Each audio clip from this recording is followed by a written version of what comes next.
स्वागत है आपके अपने YouTube चैनल पीसीएस जोन में। मैं सुमित कुमार आपका हार्दिक स्वागत करता हूं। दोस्तों, जैसा कि आप जानते हैं कि मैं ब्रह्मांड चैप्टर को पढ़ा रहा हूं और ब्रह्मांड चैप्टर के अंतर्गत जितने भी सारे टॉपिक बनते थे उन सारे को हमने कवर करते हुए आए हैं। और फिर उस ब्रह्मांड टॉपिक को पढ़ाने के बाद उस ब्रह्मांड के अंतर्गत जितने भी ग्रह आए थे उस ग्रह की श्रृंखला को हमने खत्म कर दिया था। आज का टॉपिक है चंद्रमा। चंद्रमा से संबंधित जितने भी पॉइंट बनते हैं उसको देखेंगे। फिर चंद्रमा की कला, कैसे चंद्रमा जो है अपनी अवस्था को चेंज करते रहती है और हमें चंद्रमा का एक ही सतह क्यों दिखाई पड़ता, कभी थोड़ा कभी ज्यादा क्यों दिखाई पड़ता, ऐसा कैसे होता, उस कला को हम समझेंगे। जैसा कि हम देखे थे, सूर्य के दूरी के क्रम के अनुसार ग्रह को हम पढ़ते आ रहे हैं। जैसे यहाँ पर क्या था, सन था, इसके बगल में कौन, बुध, और बुध के बगल में कौन था, बुध के बगल में शुक्र,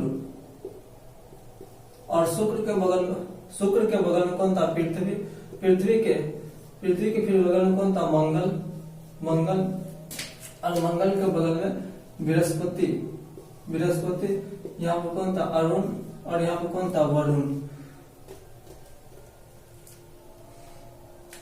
यहाँ पर कौन, एक शनि भी है।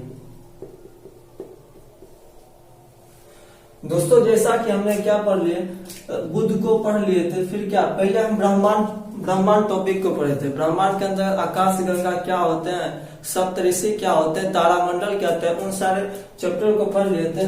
बुध को पढ़ लिए, शुक्र को, पृथ्वी को, मंगल को, बृहस्पति को, शनि को, फिर अरुण, वरुण, सभी को हमने पार्टिकुलर रूप से पढ़ लिए। आज हम पढ़ेंगे जो पृथ्वी की जो उपग्रह है चंद्रमा, उसको हम पढ़ेंगे। तो चलिए दोस्तों, शुरू करते हैं चंद्रमा को।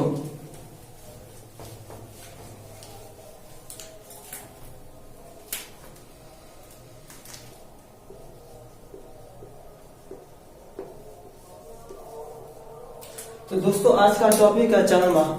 चंद्रमा के अंतर्गत जितने भी पॉइंट बनते हैं उन सबको हम कवर करते हैं। और बेसिकली आप देखिएगा, वनडे एग्जाम के अंतर्गत कभी कभी चंद्रमा से क्वेश्चन पूछ लिए जाते हैं। तो चंद्रमा से पहले जितने भी बेसिक पॉइंट बनते हैं, जो जहां से वनडे एग्जाम में क्वेश्चन पूछे जाते हैं, कभी कभी पूछने की संभावना होती है और कभी कभी पूछ भी दिया जाता है, उस पॉइंट को हम पहले देख लेते हैं। उसके बाद चलेंगे जो चंद्रमा से संबंधित अन्य पॉइंट हैं, जो आप जानते भी होंगे या फिर नहीं जानते होंगे, तो आप जानने की कोशिश करिएगा। तो पहले हम चंद्रमा से संबंधित कुछ पॉइंट को देख लेते हैं जहां से वनडे एग्जाम में क्वेश्चन पूछ दिए जाते हैं। जैसे कि आप जानते होंगे कि चंद्रमा जो है, चंद्रमा वह पृथ्वी का उपग्रह है। चंद्रमा पृथ्वी का क्या है, उपग्रह है। उपग्रह मतलब क्या, यह क्या, अगर इसको हम पृथ्वी मान लें, तो इसके चारों ओर जो है, इसके चारों ओर जो है चंद्रमा अपना गति करती रहती है और पृथ्वी सूर्य के चारों ओर गति करती रहती है। चंद्रमा क्या, पृथ्वी का एक क्या है, उपग्रह है। चंद्रमा का अध्ययन क्या कहलाता है, तो चंद्रमा के अध्ययन क्या कहलाता है, सेरेनोलॉजी। चंद्रमा के अध्ययन को क्या कहते हैं, सेरेनोलॉजी कहलाता है। और यहाँ मान लेते हैं पृथ्वी है, यहाँ अगर पृथ्वी है, यहाँ पर मून है और ये हम पृथ्वी पर रह रहे हैं, इस दोनों के बीच की दूरी कितनी है, तो मून और पृथ्वी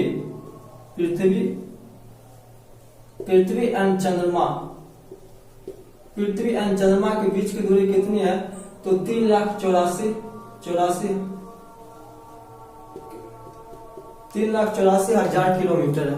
तो पृथ्वी और चंद्रमा के बीच की दूरी कितनी है, तो 3,84,000 किलोमीटर है। और इस चंद्रमा से पृथ्वी पर पहुंचने में वह जो प्रकाश का समय लेता है, वह कितना लेता है, प्रकाश का समय, यानी कि चंद्रमा से पृथ्वी तक प्रकाश आने में कितना समय लगता है, 1.3 सेकेंड लगता है, 1.3 सेकेंड। जैसे आप जानते होंगे कि प्रकाश का चाल कितना है, 3 लाख किलोमीटर प्रति सेकेंड है, यानी कि प्रकाश जो 1 सेकेंड में 3 लाख किलोमीटर तय करती है। और यहाँ पर कितना है, 3,84,000। 3 लाख तो 1 सेकेंड में तय कर ली और बाकी जो ये 84,000 बचा, यह 0.3 सेकेंड में तय कर लेती है। तो इसलिए आप देखिएगा जैसे सूर्य का पृथ्वी पर प्रकाश आने में 500 सेकंड लगता है। मिनट में काउंट करिएगा तो 8 मिनट 20 सेकंड आता है। क्योंकि सूर्य क्या बहुत ही दूर में स्थित है और चंद्रमा करीब में स्थित होने के कारण इसका टाइम जो होता है कम लगता है, सिर्फ 1.3 सेकंड ही लगता है। तब देखिए चंद्रमा पर पहला कदम किसने रखा था? तो चंद्रमा पर पहला कदम किसने रखा था? तो नील आर्मस्ट्रांग ने रखा था। Neil Armstrong. चंद्रमा पर पहला कदम किसने रखा था? नील आर्मस्ट्रांग ने रखा था। और दूसरा कदम किसने रखा? दूसरा कदम किसने रखा था? एडविन एंडरली ने रखा था। चंद्रमा पर पहला कदम नील आर्मस्ट्रांग ने रखा था और चंद्रमा पर दूसरा कदम किसने रखा था? तो चंद्रमा पर दूसरा कदम एडविन एंडरली ने रखा था। लेकिन दूसरा कदम रखने के कारण इसको दुनिया भूल गई है और पहला कदम रखने के कारण इसको ही दुनिया याद रखती है, नील आर्मस्ट्रांग। जहां पर ये नील आर्मस्ट्रांग कदम रखे थे उस जगह को क्या कहा जाता? जहां पर नील आर्मस्ट्रांग कदम रखे थे उस जगह को क्या कहा जाता? सी ऑफ ट्रैंक्विलिटी कहा जाता है। ट्रैंक्विलिटी। नील आर्मस्ट्रांग ने जहां पर कदम रखे थे चंद्रमा पर जाकर, तो उस जगह को क्या बोला जाता है? सी ऑफ ट्रैंक्विलिटी कहा जाता है। और चंद्रमा, आप एक बात याद रखिएगा, चंद्रमा पर मारिया का मैदान है। क्या चीज का मैदान है? मारिया। यहां लिख देते हैं। चंद्रमा पर यही सी ऑफ ट्रैंक्विलिटी के बगल में कौन है? मारिया का मैदान है। एग्जाम में पूछ दिया जाता है मारिया का मैदान कहाँ पर है? तो मारिया का मैदान कहाँ पर? चंद्रमा पर है। पहला कदम किसने डाला? नील आर्मस्ट्रांग ने। दूसरा कदम एडविन एंडरली ने डाला। नील आर्मस्ट्रांग ने जहां पर कदम रखे थे उस जगह को सी ऑफ ट्रैंक्विलिटी कहा जाता है। उसी सी ऑफ ट्रैंक्विलिटी के बगल में कौन है? मारिया का मैदान है। तो दोस्तों ये पॉइंट आप याद रखिएगा, वनडे एग्जाम में यहाँ से क्वेश्चन पूछ दिए जाते हैं चंद्रमा से संबंधित। अब चंद्रमा से संबंधित अन्य पॉइंट को देखते हैं, जैसे उपभू क्या होते हैं, अपभू क्या होते हैं, उस पॉइंट को हम देखते हैं।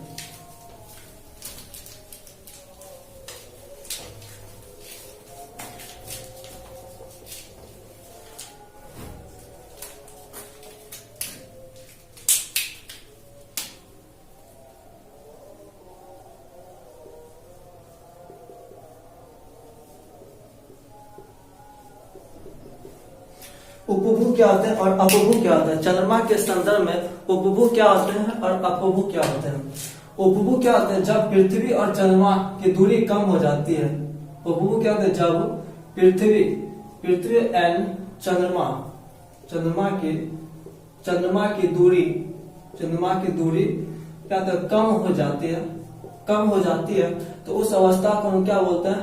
अपभू कहते हैं।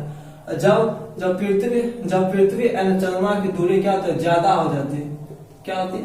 ज्यादा हो जाती है तो उस स्थिति को हम क्या बोलते हैं? अपभू कहते हैं। जैसे आप समझ लीजिएगा, यहाँ पर मान लेते हैं क्या, यहाँ पर पृथ्वी है, यहाँ पर क्या है? पृथ्वी है और यहाँ चूंकि पृथ्वी के चारों ओर चंद्रमा चक्कर काट रही है। पृथ्वी के चारों ओर जो चंद्रमा चक्कर काट रही है, यहां पर मान लेते हैं क्या? चंद्रमा फिर गति करते करते यहां पर आ गए चंद्रमा। तो यहाँ पर देखिए, यहाँ पर जो चंद्रमा है, यहाँ पर जो चंद्रमा या पृथ्वी के क्या है? करीब है। तो इस अवस्था को हम क्या बोलते हैं? उपभू कहते हैं। क्या बोलते हैं? उपभू। क्योंकि यहाँ पर चंद्रमा और पृथ्वी के बीच की दूरी क्या है? ज्यादा है, तो यहाँ पर इसको क्या बोलते हैं? अपभू कहते हैं। अपभू।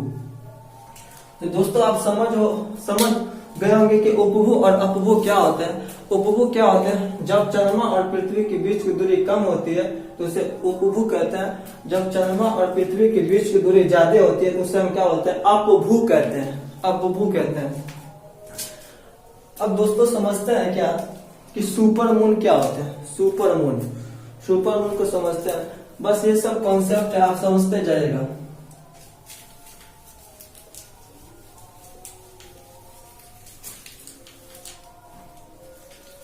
सुपर मून क्या होता है? सुपर मून,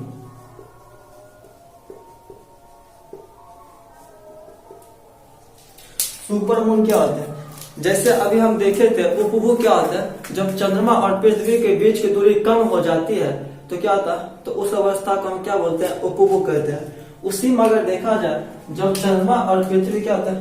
करीब आ जाती है, करीब आएगी तो चंद्रमा का आकार क्या होगा? बहुत ही बड़ा दिखाई पड़ेगा पृथ्वी से। तो जब चंद्रमा और पृथ्वी करीब आ जाती है और चंद्रमा का आकार बहुत ही बड़ा दिखाई पड़ता है तो उस अवस्था को हम क्या बोलते हैं? सुपर मून कहते हैं। उस अवस्था को हम क्या बोलते हैं? सुपर मून कहते हैं। लेकिन हम चंद्रमा का अधिकतम 59% ही देख सकते हैं। चंद्रमा का अधिकतम भाग जो है हम 59% ही देख सकते हैं। हम चंद्रमा का पूरा भाग कभी नहीं देखते हैं। और एक और कॉन्सेप्ट है कि चंद्रमा जो है हम लोग चंद्रमा का केवल एक ही सतह देखते हैं, एक ही सतह देख पाते हैं, एक ही सतह देख पाते हैं।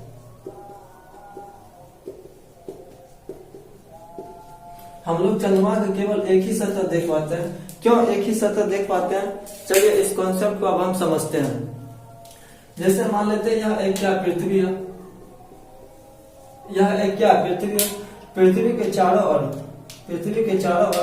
क्या था? चंद्रमा गति कर रही है। पृथ्वी के चारों ओर चंद्रमा गति कर रही है, चंद्रमा गति कर रही है ना। अब देखिए यहाँ मान लेते हैं एक यहाँ पर चंद्रमा है और यहाँ पर क्या? एक चंद्रमा यहाँ पर है, एक चंद्रमा का यहाँ पर है। मान लेते हैं यह चंद्रमा का पहला भाग है और ये चंद्रमा का दूसरा भाग है। मान लेते हैं यह चंद्रमा का पहला भाग है, यह चंद्रमा का दूसरा भाग है। और हम लोग पृथ्वी पर है तो चंद्रमा का हम दूसरा भाग को देख रहे हैं।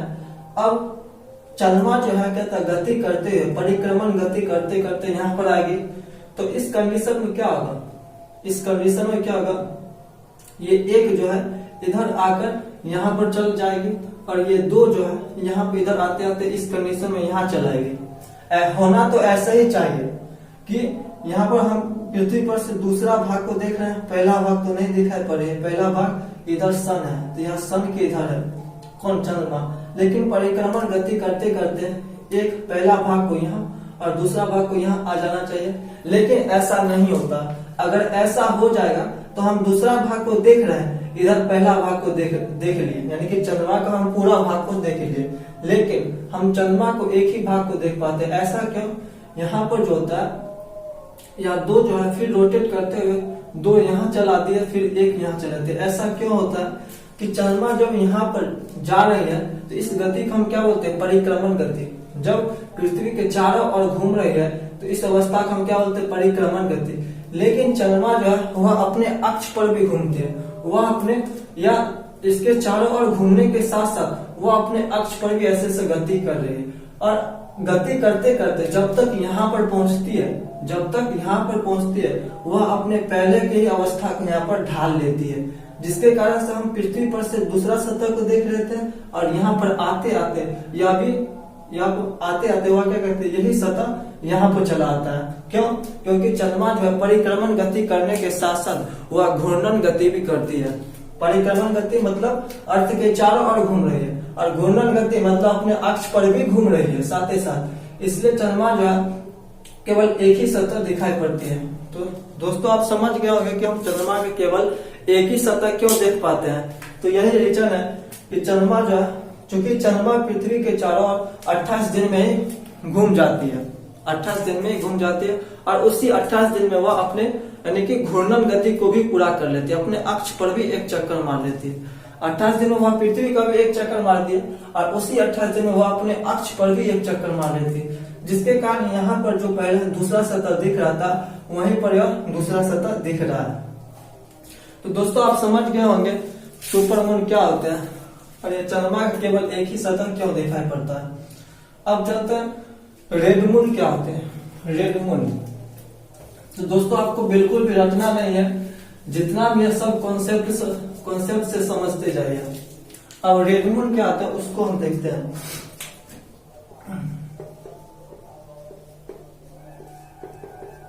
रेड मून क्या होता है इसको समझते हैं। जैसे मान लेते हैं यह क्या एक सन है, यह एक क्या सन है, और सन के यह क्या पृथ्वी है, यह क्या पृथ्वी है, और पृथ्वी के चारों ओर जो पृथ्वी के चारों ओर, पृथ्वी के चारों ओर, पृथ्वी के चारों ओर जो पृथ्वी के चारों ओर क्या होता है चंद्रमा गति कर रही है। इसको मान लेते हैं क्या हम चंद्रमा, इसको मान लेते हैं हम चंद्रमा। तो यह क्या सन है, इसके आगे में पृथ्वी है, और पृथ्वी के चारों ओर जो है चंद्रमा गति कर रही है, चंद्रमा गति कर रही है। और इस पृथ्वी के बगल में बहुत सारे वायुमंडल के परत पाए जाते हैं। वायुमंडल के क्या परत पाए जाते हैं ना। जब क्या होते हैं यह घटना जो होती है 100-200 साल बाद घटती है। कौन? रेड मून की घटना। जब सूर्य का प्रकाश इस पृथ्वी पर जाती है, यह अनेक वायुमंडल से होकर गुजरती है। अनेक वायुमंडल से गुजरने के कारण सूर्य में 7 रंग के प्रकाश होते हैं, जिसमें सबसे ज्यादा तरंगदैर्घ्य जो होता है वह लाल रंग का होता है। तो जिसका तरंगदैर्घ्य कम होता है इस वायुमंडल में प्रकीर्णित फैल जाते हैं, लेकिन लाल रंग का जो तरंगदैर्घ्य क्या होता है उसका ज्यादा होता है, और वही लाल रंग जो होता है क्या होता है इस चंद्रमा तक पहुंच जाती है। जब चंद्रमा यहाँ पर है तो ठीक है, यहाँ पर है ठीक है। जब चंद्रमा इसके ऊपर आ जाते है, पृथ्वी के ऊपर आ जाती है, और आने के क्रम में जब सूर्य का प्रकाश जो है केवल यहाँ पर लाल रंग ही चंद्रमा के यहाँ पहुंच पाती है, जिसके कारण से चंद्रमा का रंग जो है क्या होता है लाल हो जाता है। इसी घटना को हम क्या बोलते हैं? रेड मून कहते हैं। तो रेड मून किसे कहते हैं? जब सूर्य का प्रकाश पृथ्वी पर जाती है तो वह अनेक वायुमंडल से होकर गुजरती है, जिसके कारण से सारे प्रकाश क्या होते हैं फैल जाती है, परावर्तित हो जाती है, और केवल लाल रंग का तरंगदैर्घ्य अधिक होता है, जिसके कारण से चंद्रमा की यहाँ लाल रंग ही पहुंच पाती है, जिसके कारण से चंद्रमा जो होता है हमें लाल प्रतीत होता है, लाल दिखाई पड़ता है। तो इस घटना को हम क्या बोलते हैं? रेड मून कहते हैं। तो दोस्तों समझ गए होंगे कि रेड मून क्या होते हैं, रेड मून क्या होते हैं। अब दोस्तों आगे चलते हैं। अब समझते हैं चंद्रमा की कला क्या होते हैं। चंद्रमा अपना आकार कैसे बदलता है उसको हम समझते हैं, लेकिन चंद्रमा की कला को समझने से पहले हम एक पॉइंट को समझ लेते हैं। एक पॉइंट को समझना बहुत ही आवश्यक है। अगर उस पॉइंट को आपने समझ लिया तो चंद्रमा की कला आप जल्दी समझ जाएंगे।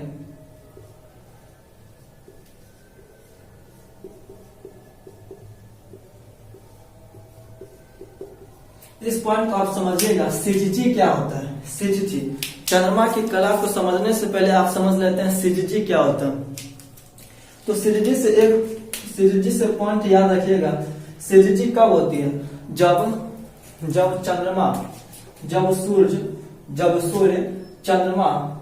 सूर्य चंद्रमा एंड पृथ्वी, जब सूर्य चंद्रमा और पृथ्वी क्या होता है एक ही दिशा में हो जाती है, तो इस घटना को हम क्या बोलते हैं? सीजीजी कहते हैं। लेकिन सीजीजी में क्या होता है? चंद्रमा जो होता है वह पृथ्वी से 5 डिग्री ऊपर उठा हुआ रहता है। सीजीजी घटना में क्या होता है? मान लेते हैं यह क्या 5 डिग्री ऊपर उठा हुआ है। हमने सीजीजी क्या बोला? जब सूर्य चंद्रमा और पृथ्वी एक ही दिशा में होता है, यानी कि एक ही लिनियर में रहता है, तो इस घटना को हम क्या बोलते हैं? सीजीजी होता है। लेकिन सीजीजी में क्या होता है? चंद्रमा जो होता है वह पृथ्वी से 5 डिग्री ऊपर उठा हुआ रहता है, जिसके कारण से सूर्य से यहाँ प्रकाश क्या गुजर जाएगा, सूर्य से प्रकाश क्या गुजर जाएगा जब 5 डिग्री ऊपर उठा हुआ है। तो सीजीजी की घटना क्या होता है? जो 5 डिग्री ऊपर उठा रहेगा और सूर्य का प्रकाश पृथ्वी पर जब पहुंचिए जाएगा तो कभी भी ग्रहण लगेगा? नहीं लगेगा। क्यों नहीं लगेगा? क्योंकि यहाँ पर 5 डिग्री चंद्रमा ऊपर उठा हुआ है, तो सूर्य का प्रकाश क्या होगा पृथ्वी तक जब पहुंचिए जाएगा तो ग्रहण क्यों लगेगा? तो सीजीजी की घटना क्या होता है? ग्रहण नहीं लगाता है। क्यों नहीं लगाता है? क्योंकि चंद्रमा और पृथ्वी के बीच क्या होता है? 5 डिग्री डिफरेंस पाए जाते हैं। और यह जो होता है सन, मून और यहाँ पृथ्वी, आपको लग रहा होगा कि यह एक ही लाइन में स्थित है, या एक ही लाइन में स्थित है, या दिखने में लग रहा है, लेकिन वास्तव में यह जो है क्या उठा हुआ है। यानी कि अगर देखा जाए, अगर सन यहाँ पर है और मून यहाँ पर है और अर्थ यहाँ पर होगी, तो यह भी एक क्या सिजजी की घटना है, यह भी क्या सिजजी की घटना है। जैसे या सन यहाँ मान ले या अर्थ यहाँ मान ले और मून को यहाँ मान ले, तो यह भी एक क्या सिजजी की घटना है। क्यों है?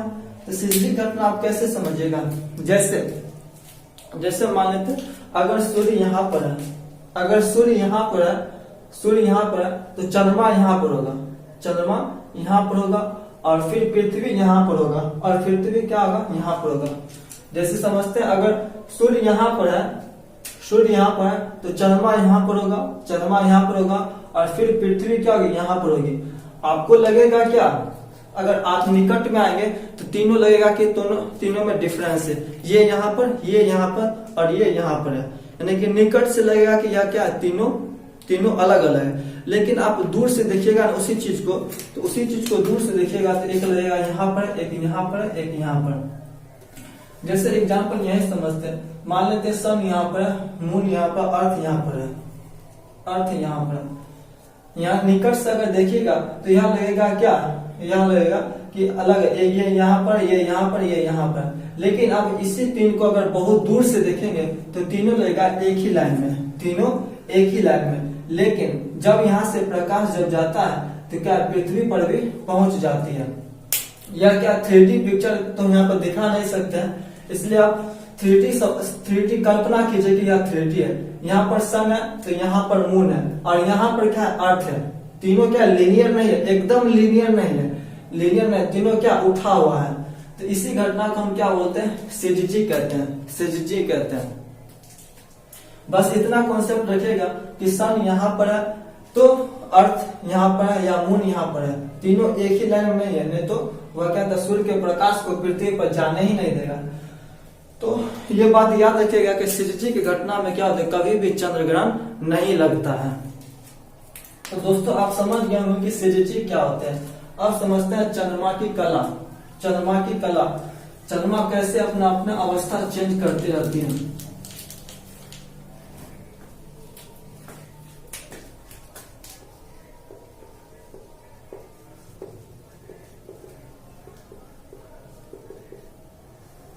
दोस्तों समझते हैं चंद्रमा की कला क्या होते हैं। तो चंद्रमा के विभिन्न अवस्था के परिवर्तन की घटना को क्या बोलते हैं, चंद्रमा की कला कहते हैं। तो कैसे अपना अवस्था बदलते रहती है, चलिए उसको समझते हैं।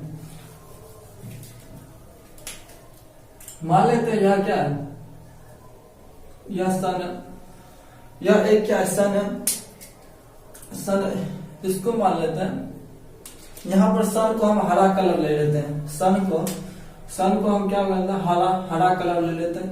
यह क्या है सन है, सन के नीचे क्या कहते हैं, सन के नीचे मून, यह क्या है मून है और उसके नीचे क्या है पृथ्वी है, उसके नीचे क्या है पृथ्वी है।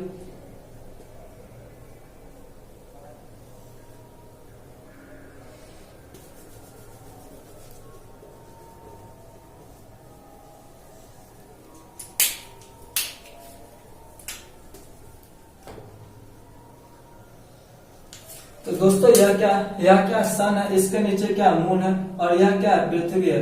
चलिए हम समझते हैं चंद्रमा की कला। चंद्रमा अपना रूप कैसे चेंज करती रहती है। जैसे मान लेते यहाँ पर क्या सूर्य है, यहाँ पर क्या सूर्य है ना, सूर्य क्या यहाँ पर अपना प्रकाश देगी, यहाँ पर अपना प्रकाश देगी, प्रकाश तो देगी, प्रकाश देगी। तो यहाँ क्या सूर्य का प्रकाश क्या होगा, चंद्रमा का आधा सतह पर ही आएगा, चंद्रमा का आधा सतह पर ही आएगा ना सूर्य का प्रकाश। यह क्या, जैसे आप एक रूम में, एक क्या अंधेरे रूम में जाइए और एक फुटबॉल ले लीजिए, एक हाथ में फुटबॉल लीजिए और एक हाथ में टॉर्च लीजिए। ऐसे करके आप क्या तो फुटबॉल पर टॉर्च को जलाइए, तो क्या होगा उस फुटबॉल का जो टॉर्च वाला इधर का हिस्सा वह क्या होगा प्रकाशित हो जाएगा, लेकिन उसके पीछे वाला भाग जो है वह क्या होगा अंधेरा ही रहेगा। क्यों रहेगा, क्योंकि उसका आगे वाला भाग जो है वह प्रकाश है, टॉर्च के प्रकाश में, इसलिए उसका अगला भाग जो इधर का भाग वह क्या होगा प्रकाशित होगा, लेकिन उसके पीछे वाला भाग क्या होगा प्रकाशित नहीं होगा, क्योंकि उधर का भाग क्या उधर के भाग में टॉर्च का लाइट नहीं पड़ रहा है। ठीक वही कॉन्सेप्ट यहाँ पर लगता है। यह सन और यहाँ पर क्या मून है। तो सन का प्रकाश जो है इस मून के इधर आधे हिस्से पर ही पड़ रहा है, आधा हिस्से पर ही पड़ रहा है। यह प्रकाश क्या था, चंद्रमा गोल होने के कारण इसका आधे हिस्से में प्रकाश नहीं पड़ता है। और चूंकि हम यहाँ पर क्या पृथ्वी पर खड़े हैं, क्या हम पृथ्वी पर खड़े हैं ना, पृथ्वी पर खड़े हैं, तो जो हम क्या था चंद्रमा को देखते हैं तो हमको लगता है कि इतना हम चंद्रमा का लगभग 59% भाग ही देख पाते हैं ना, लगभग आधा भाग ही देख पाते हैं। तो हमको आधा भाग में क्या हमको काला वाला भाग दिखाई पड़ रहा, हम इस रंगे हुए भाग को हम मान लेते हैं चंद्रमा प्रकाशित है, और इस सादा भाग को हम मान लेते हैं चंद्रमा का काला भाग है। तो यह जो है हमको दिखाई पड़ता है चंद्रमा क्या काला है, और काला दिखने के कारण यह क्या होता है हमको पूरा काला दिखाई पड़ता है, हमको लगता है चंद्रमा उगा ही नहीं है। अब देखिए जब चंद्रमा क्या होते हैं, जब चंद्रमा इधर आएंगे, जब चंद्रमा इधर आएंगे, जब चंद्रमा इधर आएंगे तो इधर रोशनी पड़ेगा, सूर्य की रोशनी क्या यहाँ तक यहाँ पड़ेगा, सूर्य की रोशनी क्या यहाँ पर पड़ेगा ना, सूर्य की रोशनी यहाँ पर पड़ेगा, जिससे हम पृथ्वी पर देखेंगे तो हमको लगेगा थोड़ा सा चंद्रमा उगा हुआ है, क्या थोड़ा सा उगा हुआ है। अब चंद्रमा यहाँ पर आ गई है, मान लेते हैं चंद्रमा अब यहाँ पर आ गए, यहाँ पर तो सूर्य का प्रकाश यहाँ पर पड़ रहा है, तो क्या लगेगा चंद्रमा कुछ ज्यादा दिखाई पड़ रहा है, यहाँ पर हो जाएगा चंद्रमा क्या यहाँ पर हो जाएगा, जिससे क्या हमको लगेगा थोड़ा ज्यादा चंद्रमा दिखाई पड़ रहा है, थोड़ा ज्यादा दिखाई पड़ रहा है चंद्रमा। अब मान लेते हैं चंद्रमा यहाँ पर आ जाती है, चंद्रमा यहाँ पर आ जाती है, तो अब कुछ लोगों को लग रहा होगा कि यह सन है, यह पृथ्वी है और यह चंद्रमा है, तो यह चंद्रमा को यह पृथ्वी तो घेर ही लेगी, तो यह सूर्य का प्रकाश यहाँ पर कैसे आएगा। तो हम पहले सीजीजी बताए थे, इसके पहले सीजीजी क्या होते हैं कि यह सन है, यह पृथ्वी है और यह क्या चंद्रमा है, चंद्रमा। तो क्या था सीजीजी कंडीशन में क्या होता है, हमेशा 5 डिग्री के अंतर पाया जाता है पृथ्वी और चंद्रमा के बीच, चंद्रमा के बीच क्या अंतर पाया जाता है। और यह क्या एक लाइन में है नहीं, यह बोर्ड पर दिखने से लगता है एक लाइन में, लेकिन यह क्या 3D पिक्चर है। यह कि अगर यहाँ पर सन है तो यहाँ पर पृथ्वी होगा, उसके नीचे इधर क्या होगा, इधर चंद्रमा होगा। हमको दूर से दिखने में लगेगा कि यही दूर से एक ही लाइन में लगेगा, सन है यहाँ पृथ्वी है, यहाँ पर चंद्रमा है, तो एक ही लाइन में है नहीं, बल्कि यह क्या है इससे कोई प्रकाश आएगा। अब सन से प्रकाश इस पर आएगा तो इसका क्या होगा, आधा भाग क्या होगा प्रकाशित हो जाएगा, आधा भाग क्या होगा प्रकाशित हो जाएगा, क्योंकि सूर्य का प्रकाश इधर फ्रंट पर ही पड़ रहा, इधर वाला भाग नहीं पड़ेगा। अगर यहाँ पर सूरज आएगा तो फिर ये आधा भाग प्रकाशित हो जाएगा, इधर का भाग काला हो जाएगा, लेकिन सूर्य का प्रकाश इधर पड़ रहा तो यह आधा भाग क्या होगा प्रकाशित हो जाएगा। और चूंकि हम लोग पृथ्वी पर से यहाँ पर देख रहे हैं ना, यहाँ पर देख रहे हैं पृथ्वी पर से इसको चंद्रमा को, तो हम चंद्रमा का 59% भाग देखेंगे तो हमको लगेगा क्या चंद्रमा पूरा उगा हुआ है, चंद्रमा पूरा प्रकाशित है, पूरा प्रकाशित है, यानी कि पूरा चंद्रमा हमको लगेगा प्रकाशित ही है। अब यह चंद्रमा जब यहाँ आती है, अब चंद्रमा यहाँ पर आती है तो इसका प्रकाश क्या यहाँ पर पड़ेगा, यहाँ पड़ेगा, यहाँ पर भी क्या थोड़ा ज्यादा ही दिखाई पड़ेगा, थोड़ा अब इसके अपेक्षा क्या यहाँ पर कम हो जाएगा। जब चंद्रमा यहाँ पर आएगी, जब चंद्रमा यहाँ पर आएगी तो फिर इसका प्रकाश इधर चला जाएगा, उस पार चला जाएगा, उस पार क्या होगा ज्यादा प्रकाशित होगा, जिससे क्या होगा थोड़ा कम हो जाएगा, जिससे क्या होगा थोड़ा कम हो जाएगा। फिर यदि प्रकाश यहाँ पर आती है, यहाँ पर चंद्रमा आती है तो फिर क्या वही कंडीशन काला दिखाई पड़ेगा, यह क्या होगा काला दिखाई पड़ेगा। तो दोस्तों आप ये समझ गए, यह जो पार्ट है, यह यहाँ से यहाँ जो चंद्रमा है, यहाँ से यहाँ जो चंद्रमा है, यहाँ से यहाँ और यहाँ से यहाँ और यहाँ से यहाँ, फिर यहाँ से यहाँ, यह क्या एक वास्तविक पार्ट है, यानी कि जो अंतरिक्ष में घटित होती है, वास्तविक, यह क्या वास्तविक पार्ट है। जो हम यहाँ पर देख रहे हैं, जो यहाँ पर देख रहे हैं, ये जो हम देख रहे हैं यह क्या काल्पनिक पार्ट है, जो हम पृथ्वी पर से देख रहे हैं, जो हम पृथ्वी पर से देख रहे हैं, यह क्या काल्पनिक पार्ट है। वास्तविक क्या जो अंतरिक्ष में जो घटित होती है वह ऐसे घटित होती है, और जो हम लोग को दिखाई पड़ती है पृथ्वी पर से, ये ऐसे दिखाई पड़ती है, ऐसे दिखाई पड़ती है। क्योंकि यहाँ पर चंद्रमा जो है, यहाँ चंद्रमा जो है, यहाँ पर चंद्रमा क्या है अंधेरा में, और यह चंद्रमा क्या प्रकाश में, यानी पूरा चमक रहा है। तो यहाँ पर क्या अनहरिया से इंजोरिया हो रहा है, अनहरिया से इंजोरिया हो रहा है, तो इस घटना को हम क्या बोलते हैं? इस घटना को हम क्या बोलते हैं? शुक्ल पक्ष कहते हैं। इस घटना को हम क्या बोलते हैं? शुक्ल पक्ष। और यहाँ पर चंद्रमा जो है, चंद्रमा क्या है? इंजोरिया में, और इंजोरिया से अनहरिया हो रहा है, इंजोरिया से अनहरिया हो रहा है, तो इस घटना को हम क्या बोलते हैं? कृष्ण पक्ष कहते हैं, कृष्ण पक्ष कहते हैं। इस घटना को हम क्या बोलते हैं? कृष्ण पक्ष कहते हैं। यह शुक्ल पक्ष जो घटता है वह 14 दिन में घटित होता है, और यह कृष्ण पक्ष जो घटता है यह भी 14 दिन में घटित होता है। चूंकि यहाँ पर चंद्रमा जो है वह क्या काला दिखाई पड़ रहा, इसलिए इसको क्या बोलते हैं? अमावस्या कहते हैं, अमावस्या। क्या कहते हैं? अमावस्या। और यहाँ पर चंद्रमा क्या था? पूरी चमकती हुई दिखाई पड़ रही है, इसलिए इसको क्या बोलते हैं? पूर्णिमा कहते हैं। क्या कहते हैं? पूर्णिमा कहते हैं।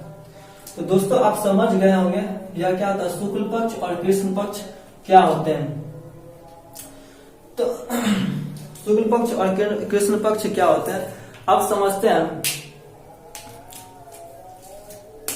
चूंकि आप देख रहे हैं यहाँ पर 14 दिन में चंद्रमा जो यहाँ से यहाँ पर आ गए, और 14 दिन में चंद्रमा जो यहाँ से यहाँ आ गए, यानी कि चंद्रमा का एक चक्कर जो होता है वह पृथ्वी के 28 दिन में चक्कर लगा लेती है। चंद्रमा जो है पृथ्वी के चारों ओर 28 दिन में चक्कर लगा लेती है। अर्थात क्या हुआ? चंद्रमा का एक महीना जो है वह कौन हुआ? 28 दिन के ही बराबर हो गया। अब क्या दिन में कमी आ रही है, और इसी दिन में कमी होने के कारण, इसी दिन में कमी होने के कारण चंद्रमा पर आधारित जितने भी हिंदू और मुस्लिम के पर्व है, जैसे हिंदू का करवा चौथ, मुस्लिम का ईद, ये सब पर्व जो है वह क्या था? हमेशा आगे पीछे होते रहती है। किसके कारण?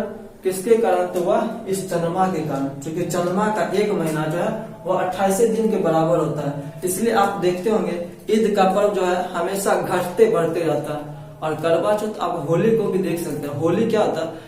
होली एक्चुअली में होना चाहिए मार्च के लास्ट में, लेकिन आप देखिएगा कभी मार्च के लास्ट में, फिर बीच मार्च में, फिर शुरुआत मार्च में, और फिर क्या होता? जब ये शुरुआत मार्च में आया तो हिंदू में एक होता है मलेमास। मलेमास लगने के कारण क्या होता है? सब पर्व को अपने स्थान पर धकेल देता है, यानी कि जहां पर होली हो रहा था मार्च के अंत में, फिर उसको वहां पर लेकर चले जाते हैं। मलेमास हम समझता शायद 3 साल के बाद होता है, तो उसी मलेमास के कारण क्या होता है? सब पर्व को फिर अपनी अवस्था में ला देता है, फिर थोड़े थोड़े घटते जाता है, और फिर मलेमास आता है, फिर सब पर्व को धकेल देता है। लेकिन कारण होता है मेनली इस चंद्रमा के कारण ही होता है। क्यों? क्योंकि चंद्रमा का एक महीना जो है वह 28 दिन के बराबर होता है। क्योंकि 3 दिन घटा हुआ, 3 या 2 दिन, 31 का महीना होता है, 30 का महीना होता है। इसी 2 दिन घटने के कारण क्या होता है? चंद्रमा पर आधारित जितने भी पर्व है उसमें परिवर्तन दिखाई पड़ते हैं। अब दोस्तों समझते हैं ब्लू मून क्या होती है। हमने सुपर मून पढ़ लिया, रेड मून पढ़ लिया, अब समझते हैं ब्लू मून क्या होती है। ब्लू मून क्या होती है?